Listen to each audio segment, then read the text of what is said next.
चलिए शुरुआत करते हैं हम लोग। और हमारी आज की जो क्लास है यूजीसी यूनिट नंबर 1 से, यानी यूजीसी का जो सिलेबस है समाजकारी में, यूनिट नंबर 1 अगर आप देखेंगे तो उसमें आपको मिलेगा समाजकार्य की प्रक्रिया। और समाजकार्य की प्रक्रिया में कल मैंने आप लोगों से जो है चर्चा कर चुका हूँ कि भर्ती क्या होती है। इसके बाद मैंने आप लोगों को अध्ययन के बारे में बात कर चुका हूँ कि अध्ययन क्या होता है। फिर उसके बाद मैंने आप लोगों से जो है पूर्वानुमान के बारे में बात कर चुका हूँ, ये क्या होता है। फिर उसके बाद मैंने आप लोगों से निदान की प्रक्रिया के बारे में बात कर चुका हूँ। और फिर उसके बाद मैंने उपचार के बारे में बात कर चुका हूँ आप लोगों से, है ना। और उपचार के बाद मूल्यांकन, और उसके बाद समापन, फिर प्रतिपुष्टि। तो ये एक क्रम है जो मैं आप लोगों से चर्चा कर चुका हूँ। यदि आप लोग क्लास को बता दूं आप सभी लोगों से कि 7 से जो है मैं 6:45 और 50 के बीच में आपको लिंक प्रोवाइड करता हूं। 7 बजे के बाद आप लोग ज्वाइन ना करें क्लास को, ठीक है। 7 बजे से पहले पहले आप लोग का अटेंडेंस हो जाना चाहिए। तो आज हम चर्चा करेंगे सबसे पहले ये कि पार्लियामेंट, आप देख रहे हैं यहाँ पर कि पार्लियामेंट के मत में निदान के 3 प्रकार बताए गए। यानी पार्लियामेंट जो हेलन हॉरिस पार्लियामेंट है, इन्हीं के अनुसार जो है निदान के 3 प्रकार बताए गए। ध्यान रखिएगा आप सभी लोग। और इसी का एक उपागम के नाम से जाना जाता है। इनका जो उपागम है 1957 में आया था, और वह नाम था समस्या समाधान उपागम।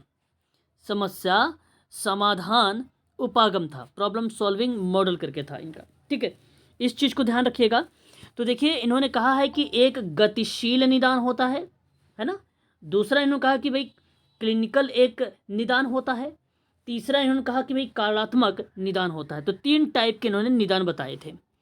अब गतिशील निदान क्या होता है, इसके बारे में भी थोड़ा बहुत हम लोग जान लेते हैं। अब देखिए कभी कभी जो है धनात्मक निदान, यानी गतिशील निदान को ही धनात्मक निदान या धन्यात्मक निदान का नाम से भी जाना जाता है। ऐसे में भी आप लोग को इसको ध्यान रखना पड़ेगा। ये कहता है कि प्रत्येक प्रकार के व्यक्ति सेवा कार्य में सेवार्थी की वर्तमान समस्या, शायद मैंने कल आप लोगों से ओरली बोला था कि वर्तमान समस्या को लेकर, भूतकाल को लेकर और प्रेजेंट को लेकर, ठीक है।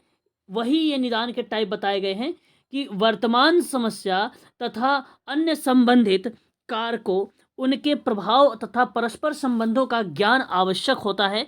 और इस ज्ञान को गत्यात्मक निदान कहते हैं, जो वर्तमान की समस्या होती है जब वहाँ से आप डेटा लेते हैं। मान लीजिए कोई क्लाइंट है, अब क्लाइंट के साथ आप साक्षात्कार कर रहे हैं। साक्षात्कार आपको अच्छे तरीके से पता है, कल मैंने बताया भी था आप लोगों से।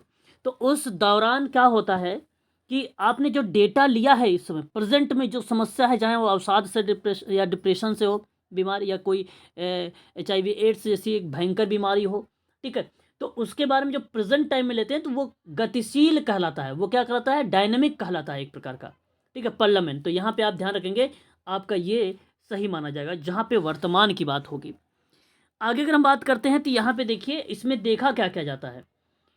इसमें अगर हम बात करें तो समस्या क्या है इसके बारे में हम देखते हैं। प्लस में मनोसामाजिक, शारीरिक और सामाजिक कारकों को इस समस्या में क्या योगदान है इसके बारे में देखते हैं। फिर समस्या का व्यक्ति पर क्या प्रभाव पड़ता है इसको देखते हैं। फिर समाधान के क्या उपाय किए जाएं इसकी भी बारे में बात करते हैं।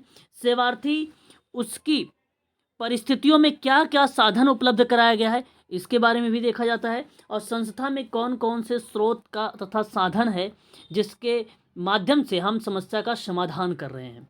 इन सभी एक्टिविटी को हम लोग जो है ऑब्जर्व करते हैं। तो कभी कभी प्रश्न बन जाता है अप्लाइड टाइप में, या आप ये कह लीजिए कि महत्वपूर्ण बिंदुओं पर विचार डालने के लिए। तो ऐसे में कभी प्रश्न बनता है कि कौन कौन से बिंदु जो है गतिशील धन्यात्मक निदान के अंतर्गत पार्लियामेंट ने अपनी बातों को रखा है या विचार विमर्श किया है। तो ये पॉइंट आप लोगों को पता होना चाहिए, ठीक है। आगे बढ़ते हैं तो नेक्स्ट पॉइंट यहाँ पे चर्चा करते हैं क्लिनिकल निदान के बारे में, है ना। क्लिनिकल निदान के बारे में, तो क्लिनिकल निदान क्या होता है कि वास्तविक रोग को रोग के आधार पर वर्गीकरण करने का प्रयास को ही हम क्या करते हैं, जो है क्लिनिकल निदान कहते हैं। तो क्लिनिकल का मतलब होता है चिकित्सकीय निदान, है ना। चिकित्सकीय निदान को हम लोग बोलते भी कि जो वास्तविक रोग को रोग के आधार पे हमने उसका क्लासिफिकेशन करने का जब प्रयास करते हैं तो ऐसी कंडीशन पे वो क्लिनिकल निदान कहलाता है। बस इतनी चीज़ आपको ध्यान रखना है। आगे अगर हम बात करते हैं तो यहाँ पे देखिए कुछ और भी पॉइंट लिखी हुई है कि जब तथ्यों के परीक्षण तथा अन्वेषण, अन्वेषण का मतलब होता है शोध, तथ्य का परीक्षण करना यानी जांच करना, से यह ज्ञात हो जाता है कि सेवार्थी की व्यक्तित्व उसकी समस्या के लिए स्वयं उत्तरदायी है। तो उसके व्यक्तित्व कुसमायोजन तथा व्यक्तित्व आकार्यात्मकता को मूल्यांकित किया जाता है, जिससे कि क्लिनिकल निदान कहलाता है। तो कहने का मतलब ये हुआ कि जो असामाजिक व्यवहार होगा, ठीक है, उसको हमें दूर करना होगा। तो सबसे पहले हमें करना क्या पड़ता है, तथ्यों का परीक्षण करना पड़ता है और खोजना पड़ता है हमें कुछ ना कुछ। तो हमें आसानी से मिल जाता है कि भाई इस व्यक्ति के अंदर ये समस्याएं हैं। जब उन समस्याओं को हम आसानी से ढूंढ लेते हैं तो उसी के आधार पर यानी उसकी आवश्यकता के आधार पर हम समाज कार्य की टेक्निक लगाते हैं, ठीक है, और टेक्निक लगाकर उसमें सुधार करने की कोशिश करते हैं। फिर हम उसका ऑब्जर्वेशन करते हैं यानी मूल्यांकन भी करते हैं कि भाई इसमें कितना सुधार आया, कितना सुधार नहीं आया। तो ये सारी जो प्रोसेस मैं बता रहा हूँ, ये प्रोसेस आपका कहलाता है क्या, आपका ये प्रोसेस कहलाता है क्या, तो क्लिनिकल निदान कहलाता है। ठीक है, ध्यान रखिएगा, क्या कहलाता है, क्लिनिकल निदान कहलाता है ये ऐसे प्रोसेस को। आगे बढ़िए। हालांकि आप लोगों ने देखा भी होगा कल की पीडीएफ में, है ना, पढ़ा भी होगा। अच्छा, और भी चीज़ें इसके अंतर्गत जो है मिल जाएगा, आप लोगों को पढ़ना होगा तो आप लोग इसको ध्यान से पढ़ सकते हैं पीडीएफ में। आगे अगर हम बात करते हैं यहाँ पे कार्यात्मक निदान के बारे में। अब कार्यात्मक निदान जो है ये कहता है कि वर्तमान समस्या के विकार तथा उससे संबंधित कारणों के ज्ञान की जानकारी या निश्चित करने में आवश्यक होती है कि अमुक समस्या के लिए गत्यात्मक निदान हितकर है अथवा क्लिनिकल निदान। अतः समस्या के जन्म तथा कारण के प्रभाव को निश्चित करना ही कार्यात्मक निदान होता है। तो कहने का सिंपल सी अर्थ है यहाँ पे कि जो वर्तमान की समस्या है, जो विकार है, जो डिसेबिलिटी है, जो डिसऑर्डर है, उससे संबंधित हमें कारण को जानकारी रखना है। मैंने कल बताया भी था कि मान लीजिए कोई डिसेबिलिटी वाला बच्चा है तो आप ये जानने की कोशिश करिए कि इसके अंदर डिसेबिलिटी आई कैसे। आप ये ना सोचें कि भाई अगर आप गांव में चले जाएंगे तो जो गांव के लोग हैं वो कहते हैं कि भाई ये ईश्वर की देन है या अल्लाह की देन है, ये इस तरीके से हुआ, ऐसे आपके सामने रिप्रेजेंट हो जाता है गांव वाले की भाषा में। परंतु ऐसा नहीं होता है, इस बात से आप सभी लोग जानते भी होंगे और सहमत भी होंगे। ठीक है, तो कहीं ना कहीं उन कारणों को जानिए कि वो रीज़न क्या था। तो बच्चे की पृष्ठभूमि को लीजिए, कल मैंने आपको बताया था वही चीज़ें यहाँ पर रिपीट हो रही कई बार, हालांकि कल भी निदान पर चर्चा हुई थी आप लोगों से। ठीक है, आगे उपचार है। अच्छा, उपचार के बारे में भी मैंने आप लोगों से कल चर्चा कर चुका था कि ट्रीटमेंट की प्रक्रिया क्या होती है। तो उन सभी पदार्थों या प्रक्रियाओं को उपचार कहते हैं जो रोग से मुक्ति प्रदान करना, जैसे औषधियाँ, शल्य चिकित्सा, जीवन शैली में परिवर्तन आदि। तो इसमें यह या वह दार्शनिक मानसिकता भी सम्मिलित की जाती है जो व्यक्ति को रोग मुक्त करने में सहायक होती है। तो जाहिर सी बात है वो आपका ट्रीटमेंट ही कहलाएगा, एक प्रकार से उपचार ही कहलाएगा, है ना। आगे अगर हम बात करते हैं तो मूल्यांकन क्या होता है।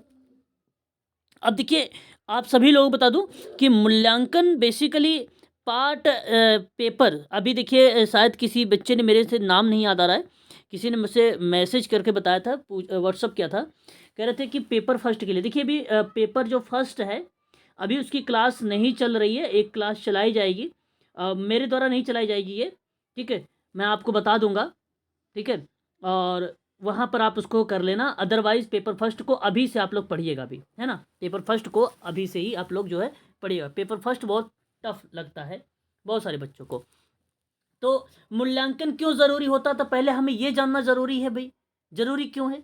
तो यह एक ऐसी प्रक्रिया है जिसके द्वारा बालकों के प्रगति स्तर का पता लगाया जाता है और मूल्यांकन अधिगम को सरल एवं सुगम बनाने का कार्य करता है। और मूल्यांकन अधिगम को सरल और सुगम बनाने का कार्य करता है और मूल्यांकन से यह पता लग जाता है कि बालक कहाँ पर समझता है और कहाँ पर नहीं समझता है। और कहता है कि कोई ना कोई या कोई कोई ऐसा भी तथ्य होता है जो बालक समझने में असमर्थ होता है और यह बात मूल्यांकन के द्वारा ही हमें पता चलती है। हम मूल्यांकन से ही पता कर पाते हैं कि उस व्यक्ति में कितना सुधार आया, उस बालक का कितना विकास हुआ, उस वृद्ध व्यक्ति को ये पेंशन मिली कि नहीं मिली, सशक्तिकरण में यह चीज़ें हुई कि नहीं हुई, परिवार कल्याण में ये क्रियाविधि हुई कि नहीं हुई। तो समाज कार्य को धीरे धीरे भारत में मान्यता प्राप्त हो रही है और ये कहीं ना कहीं भूमिका मूल्यांकन के अंतर्गत आ जाती है। तो चाहे बाल विकास की बात हो, चाहे महिला सशक्तिकरण की बात हो, चाहे परिवार कल्याण की बात हो, आदि क्षेत्रों में समाज कार्य में प्रशिक्षित लोगों को वरीयता दी जाती है। कारण ये है कि वो लोग मूल्यांकन करना जानते हैं, इवैल्यूएशन करना जानते हैं। तो शोध कार्यों अंतर्गत समाज कार्य में प्रशिक्षित व्यक्तियों को ही प्राथमिकता दी जाती है। तो अस्पतालों में सामाजिक कार्यकर्ता की नियुक्ति इसी वजह से की जाती है, क्योंकि उनको पता होता है कि भाई इवैल्यूएशन कैसे करना है और इवैल्यूएशन से तो पता चलता है कि भाई कितना सुधार हुआ, कितना सुधार नहीं हुआ है कि नहीं। ये सारी जानकारी जो है इस मूल्यांकन के अंतर्गत आती है। अब मूल्यांकन भी बेसिकली अगर मैं बताऊं आप लोगों से, इसके 3 टाइप देखो यहाँ पे बताए गए हैं। एक आपका होता है, ध्यान रखिएगा, निर्माणात्मक या आप इसे कह लीजिए कि रचनात्मक मूल्यांकन। ठीक है, या आप इसे निर्माणात्मक या रचनात्मक मूल्यांकन कह लीजिए, बात दोनों एक ही होती है। तो बालकों के विकास में लगातार प्रतिपुष्टि के लिए निर्माणात्मक मूल्यांकन का उपयोग किया जाता है। तो आपके एक शब्द याद रखना होगा कि बालकों के विकास में लगातार जो प्रतिपुष्टि हो रही है, ऐसी कंडीशन पर निर्माणात्मक या आप कह लीजिए रचनात्मक या क्रिएटिविटी इवेल्युएशन की हम क्या करते हैं, यूज में लाते हैं। तो इसके अंतर्गत एक सामाजिक कार्यकर्ता या कोई भी शिक्षक या थेरेपिस्ट, है ना, तो इनको अगर हम बात करें शिक्षक के पॉइंट ऑफ व्यू से, देखिए यहाँ पे लिखा भी गया है कि शिक्षक पढ़ाने के दौरान यह जांच करता है कि बालक की अभिवृत्ति, अभिवृत्ति का मतलब एक प्रकार से ये होता है कि आप एटीट्यूड को यहाँ पे मेंशन कर सकते हैं, मनोवृत्ति को मेंशन कर सकते हैं, अभिभूतियाँ। ठीक है, अभिभूतियाँ एक प्रकार से उसका जो रिप्रेजेंट हो रहा है भी है, जिसे नहीं आप कहते कि भाई आंखों से पता चल जाता है देखने से कि भाई ये गुस्से में व्यक्ति है कि खुश मिजाज में है, चेहरे से। तो जो एक प्रकार से हाव भाव, अभिभूतियाँ तथा ज्ञान को कितना प्राप्त किया है, तो इस तरीके की जानकारी जो है रचनात्मक मूल्यांकन के अंतर्गत हमें देखने को मिल जाती है। ठीक है, तो मूल्यांकन का एक टाइप तो यहाँ पे क्लियर हो गया आपका। दूसरे टाइप की बात कर लेते हैं, सिंपल शब्दों में है, आप इसको इस तरीके से समझे तो शायद अच्छा रहेगा। दूसरी बात कहता है कि योगात्मक मूल्यांकन क्या होता है भाई। तो योगात्मक मूल्यांकन जो है, यह मूल्यांकन सत्र की समाप्ति के बाद होता है। जब सत्र होता है, जैसे सेशन होता है, वह सेशन समाप्त हो जाएगा तो उस दौरान ये योगात्मक मूल्यांकन हम करते हैं। और इस मूल्यांकन के अंतर्गत शिक्षक या जांच करते हैं कि बच्चे के ज्ञान को किस सीमा तक प्राप्त किया है। तो इस तरीके की कंडीशन को हम लोग बोल देते हैं भाई कि यह योगात्मक मूल्यांकन के अंतर्गत आता है। एक तीसरा है और लास्ट है, ऐसे में मूल्यांकन की प्रतिक्रिया पे हम लोग चर्चा कर रहे हैं, है ना। और जो निदानात्मक मूल्यांकन होता है, ये बेसिकली डायग्नोस्टिक इवैल्यूएशन है और यह मूल्यांकन शिक्षण कार्य के साथ साथ किया जाता है। आप लोग भी इसका यूज करते हैं। तो इस मूल्यांकन में यह पता लगाया जाता है कि विद्यार्थी पढ़ाई के दौरान असफल होते हैं तो उन विद्यार्थियों को असफलता का कारण पता लगाना पड़ता है। तो जैसे अगर मान लीजिए अगर आप जेआरएफ नहीं क्रैक कर पाते हैं या आप एमपीपीएससी या उत्तराखंड का एग्ज़ाम क्रैक नहीं कर पाते हैं, तो इससे असफलता का ये रीज़न पता चल जाता है कि आप उस टॉपिक में, अपने सब्जेक्ट में कितनी पकड़ है। तो ऐसी कंडीशन पर मैं यहाँ पे ऑब्जर्व कर लूँगा कि निदानात्मक मूल्यांकन के अंतर्गत। ठीक है, तो ये चीज़ें बेसिकली आपको ध्यान रखना पड़ेगा, ये निदानात्मक मूल्यांकन के अंतर्गत आता है। आगे हम बात कर लेते हैं कुछ और पॉइंटों पर। तो यहाँ पर देखिए मूल्यांकन के कुछ उद्देश्य होते हैं, और जैसे में इवैल्यूएशन मतलब मूल्यांकन के द्वारा बालकों की प्रगति स्तर का पता लगाया जाता है। प्रगति यानी जो प्रोग्रेस लेवल है उसका पता लगता है इस मूल्यांकन से। दूसरी बात कहता है कि छात्रों के विकास को निरंतर गति देता है। निरंतर का मतलब होता है सतत, ठीक है, कंटिन्यूअस, एक प्रकार से उसको गति देता है। और गति देने का कार्य, कहने का तात्पर्य ये है कि उसको पॉजिटिव में लेके जाना, सकारात्मकता में। तो एक होता है वांछनीय, एक होता है अवांछनीय। तो अवांछनीय व्यवहार को कम करना और वांछनीय व्यवहार को बढ़ाना, ये प्रतिक्रिया जो होता है एक प्रकार से मूल्यांकन का उद्देश्य कहलाता है। इस चीज को आप लोग ध्यान रखना। आगे अगर हम बात करते हैं, यहाँ पर एक और पॉइंट लेते हैं और कहता है कि बालक के योग्यता, कुशलता, क्षमता तथा गुण इत्यादि का पता मूल्यांकन के द्वारा लगाया जाता है। तो कहने का मतलब ये हुआ, चाहे बालक हो या वृद्ध व्यक्ति हो या महिला हो या मान लीजिए युवा कोई हो, ठीक है। सोशल वर्क में बेसिकली बच्चों को लेकर और महिला को लेकर और वृद्ध को लेकर काफ़ी ज़्यादा क्वेश्चन पूछे जाते हैं। तो यहाँ पर हम देखें तो योग्यता, कुशलता, क्षमता और उसके गुण इत्यादि चीज़ों का पता लगाता है। जिसे हम कहें सामाजिक का भी आ जाएगा इसमें, नैतिकता भी इसी में आ जाएगा, है ना, नैतिकता भी आ जाएगी इसमें, ठीक है, मानसिकता भी इसमें आ जाएगी, है ना, इसमें शारीरिक भी आ जाएगा, है ना। तो ये सारी क्रियाविधि जो होती है कहीं ना कहीं एक पक्ष माना जाता है और ये पक्षों को हम लोग क्या करते हैं, एक प्रकार से मूल्यांकित करते हैं। ये हमारा उद्देश्य होता है, हमारा ही नहीं, आप यहाँ पे मूल्यांकन के ही अंतर्गत ये क्रियाविधि सोच सकते हैं। आगे अगर हम बात करते हैं, एक और पॉइंट लेते हैं, तो कहता है कि शिक्षकों की कुशलता एवं शिक्षक को, जो शिक्षक होते हैं उनकी कुशलता एवं सफलता का भी पता लगाया जाता है और पता लगाकर उसका मूल्यांकन के द्वारा हम इसमें ऑब्जर्व करते हैं कि उसको कितना भाई कुशल है, कितना सफल है शिक्षक। तो ये जरूरी नहीं केवल बच्चों के बारे में ही, यहाँ पर शिक्षक की भी भूमिका देखने को हमें मिल जाती है मूल्यांकन के दौरान भी, ठीक है। आगे अगर हम बात करते हैं तो मूल्यांकन के द्वारा अध्ययन एवं अध्यापन दोनों को प्रभावशाली बनाया जाता है ना। तो मूल्यांकन के द्वारा क्या होता है, एक तो यह स्टडी को भी और यानी अध्ययन और अध्यापन दोनों की प्रतिक्रिया जो है संचालित होती है, एक प्रकार से क्रिएटिव बनाया जाता है। तो ये सभी की सभी जो बातें थी कहीं ना कहीं मूल्यांकन के उद्देश्य कहला रहे थे, ठीक है। तो इस तरीके से आपका ये जो था मूल्यांकन यहाँ पर ये क्लियर हो गया। और मूल्यांकन का अगर आप कहना चाहते हैं परिभाषा के रूप में, तो सिंपल शब्दों में आप यहाँ पे देख सकते हैं, मैंने सिर्फ एक परिभाषा लिया है, ठीक है। आप हन्ना या क्विलिंग एक विद्वान हैं, इनके अकॉर्डिंग आप समझ सकते हैं कि किस तरीके से इन्होंने परिभाषा दिया है। तो ध्यान रखिएगा। तो कह रहा है छात्रों के व्यवहार में विद्यालय द्वारा, एक मिनट, कोई ज्वाइन नहीं हो रहा है क्या, आई थिंक। तो मैं आपसे कह रहा था कि यहाँ पे परिभाषा के बारे में, तो देखिए क्विलिन और हन्ना ने कहा है कि छात्रों के व्यवहार में मूल्यांकन के द्वारा लाए गए परिवर्तन के विषय में जो प्रमाण होते हैं उन प्रमाणों को कलेक्ट कर लीजिए, संकलित कर लीजिए और उसकी व्याख्या करने की प्रक्रिया जो होगी वह मूल्यांकन कहलाएगी, है ना।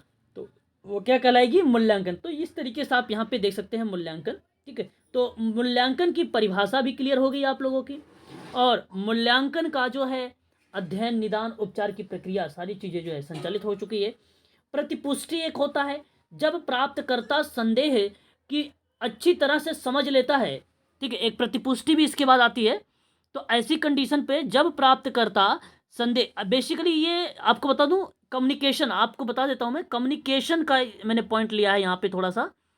और प्रतिपुष्टि का मतलब ये होता है कि जब आप काम कर लेते हैं या पेरेंट्स होंगे उनके साथ या अभिभावक जो भी होते हैं, तो आप उनसे फॉर्म भरवाते हैं, है ना, कि भाई ये लो, आप मुझे बताओ क्या मेरा जो संसाधन था, जो पीडीएफ रही, जो भी वीडियोस का लिंक, जो वीडियो का एट्सेट्रा जो भी चीज़ें मिलती है, तो क्या उससे आप मतलब सहमत हैं या असहमत हैं, पर्याप्त था कि अपर्याप्त था। तो ऐसी कंडीशन को हम लोग प्रतिपुष्टि बोलते हैं, ठीक है। ऐसी क्रिया को हम लोग क्या बोलते हैं, प्रतिपुष्टि बोलते हैं। तो प्रतिपुष्टि होना भी अत्यंत आवश्यक है। आप लोगों को पूछना चाहिए कैसी लगी क्लास, अच्छी रही कि नहीं रही, ऐसे आप लोगों को पूछना चाहिए जब भी कोई सेशन करे। आप सेशन कैसा रहा, ठीक ठाक रहा सेशन, समझ में आया, कितना समझ में आया, कितना नहीं आया, इन सभी चीज़ों के बारे में हमें जानना चाहिए, ठीक है। चलिए, तो ये था आज का आपका टॉपिक। अब हम स्टार्ट करते हैं ब्रिटेन यानी इंग्लैंड का इतिहास पर।